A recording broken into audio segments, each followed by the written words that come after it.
اللہ الرحمن الرحیم الحمدللہ رب العالمین والصلاة والسلام علی رسولہ الامین رب اشرح لی صدری ویسر لی امری واحلل عقدۃ من لسانی یفقہوا قولی۔ السلام علیکم ورحمۃ اللہ وبرکاتہ۔ اللہ تعالیٰ سے دعا ہے کہ جو بات میری زبان سے نکلے اللہ کی رضا والی ہو، حق نکلے، اور اگر مجھ سے کمی بیشی ہو جائے بحیثیت انسان تو اللہ مجھے اپنی رحمت سے معاف فرمائے، آمین الہ الحق آمین۔ کل حمد و ثنا اللہ سبحانہ و تعالیٰ کے لیے جو خوب سننے اور جاننے والا ہے اور خوب جاننے والا ہے، اور ہم نے ایک دن اپنے رب کی طرف لوٹ کر جانا ہے، اس میں کوئی شک نہیں۔ اسی نے ہمیں بھیجا اس دنیا میں، اسی کے حکم سے آئے اور اسی کے حکم سے ہم نے اپنے رب کی طرف ایک دن ہم نے جانا ہے، اور یہ یقین ہونا چاہیے۔ اور بے شمار درود السلام نبی علیہ السلام کی ذات اقدس پر کہ جو بہت بڑے ذاکر تھے یا بہت زیادہ ذکر کرنے والے تھے، بہت کثرت سے ذکر کرنے والے تھے۔ ان کے مقابل میں یعنی کہ کوئی نہیں، آپ کے نہیں کہہ سکتے کہ وہ بس اپنی مثال آپ تھے ذکر کرنے میں۔ اور آج جو میں عنوان ہے وہ میں کروں گا کہ سیدہ صفیہ رضی اللہ تعالیٰ عنہ۔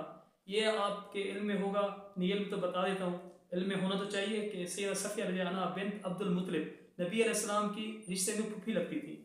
اور یہ غزوہ خندق کے متعلق واقعہ ہے کہ غزوہ خندق میں جب ادھر وہاں پہ بنو قریظہ انہوں نے بھی حالانکہ مسلمانوں سے معاہدہ کر رکھا تھا کہ ہم آپ کا ساتھ دیں گے اور آپ کا دفاع بھی کریں گے، لیکن انہوں نے نہ ساتھ دیا نہ دفاع کیا، بلکہ وہ ان کے ساتھ مل گئے، مشرکین کے ساتھ، یعنی کہ وہ عہد شکنی کے تو مرتکب ہوئے، انہوں نے ان کے ساتھ جارحانہ کاریوں میں ان کے ساتھ وہ شریک رہے، مشرکین کے ساتھ، کفار کے ساتھ۔ تو حضرت حسان بن ثابت، کیونکہ مسلمان عورتوں کو جب منتقل کیا گیا محفوظ جگہ پہ، تو حضرت حسان بن ثابت جو مشہور صحابی ہیں جو نبی علیہ السلام کی بہت تعریف کرتے ہیں، نعت وہ کہتے تھے نبی علیہ السلام کی۔ یہاں پہ یہ بات کہہ دوں کہ نعت اگر کہیں تو اس میں کوئی شرکیہ اور بدعت والے الفاظ نہیں ہونا چاہیے، اور ورنہ نبی علیہ السلام کی جتنی بھی تعریف کریں وہ تھے ہی تعریف کے قابل، تعریف ان کی کرنی چاہیے، لیکن اس میں ملحوظ رکھنا چاہیے کہ شرک اور بدعت والے الفاظ ہرگز نہیں ہونے چاہیے، کیونکہ اللہ خالق ہے، وہ نبی علیہ السلام مخلوق میں ہیں، افضل البشر ہیں، اس میں کوئی شک نہیں، امام کائنات ہیں لیکن ہیں انسان، لیکن افضل البشر ہیں، اعلیٰ یعنی کہ وہ افضل البشر ہیں، تمام انسان میں افضل ہیں وہ، اور نبیوں کا درجہ پہلے، اور نبیوں میں بھی وہ امام ہیں نبیوں کے۔ تو وہ ہے کہ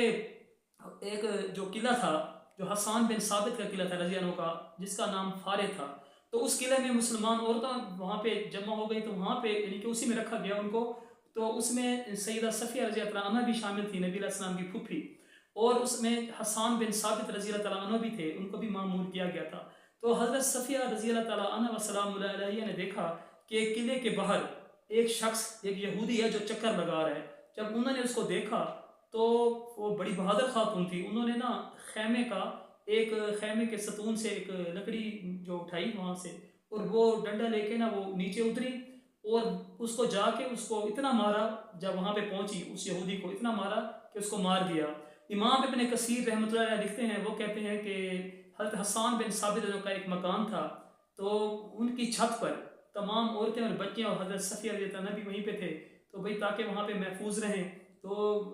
حضرت حسان بن ثابت رضی اللہ عنہ کو اللہ کے نبی صلی اللہ علیہ وسلم نے معمور کیا تھا کہ عورتوں کی حفاظت وہ کریں۔ تو جب شام کا جب وقت ہونے لگا تو حضرت صفیہ رضی اللہ عنہ نے کہا کہ کوئی شخص ایسا ہے جو چھت پر چڑھنے کی کوشش کر رہا ہے، تو انہوں نے کہا حسان بن ثابت رضی اللہ عنہ کو کہ ذرا دیکھیے ادھر، بھئی آپ،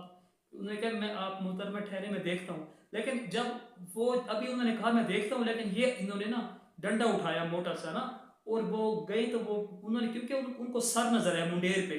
وہ اوپر چڑھنے کی کوشش کر رہا تھا، تو یہ ڈنڈا لے کے گئی، ان کو بھی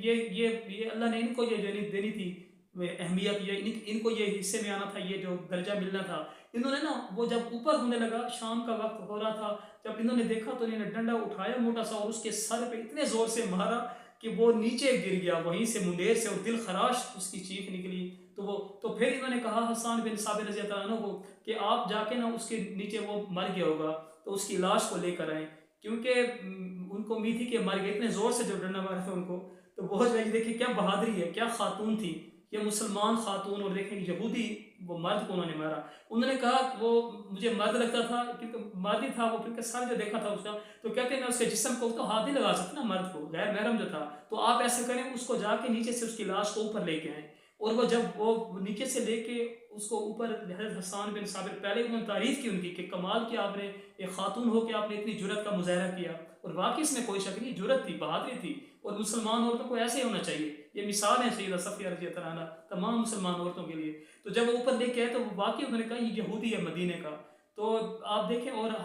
کچھ سیرت نگاروں نے لکھا ہے کہ جی وہ جو ہے نا ذرا وہ اتنے بہادر نہیں تھے، مرد میدان نہیں تھے ان کے. تو یہ غلط چیز ہے. اگر ایسی بات ہوتی حسان بن ثابت رضی اللہ عنہ کو نبی اسلام کیسے مأمور کر سکتے تھے کہ عورتوں کی حفاظت کے لیے؟ تو یہ بات بالکل غلط ہے. تو پھر حسان بن ثابت نے ان کی مداح میں اشعار بھی لکھے تھے ان کی سیدہ صفیہ رضی اللہ عنہ کی. اللہ پاک ہم پہ رحم فرمائے اور اللہ تعالیٰ ہمیں سچی محبت فرمائے اللہ سے، اس کے رسول سے اور تمام صحابہ کرام رحم اجمعین سے.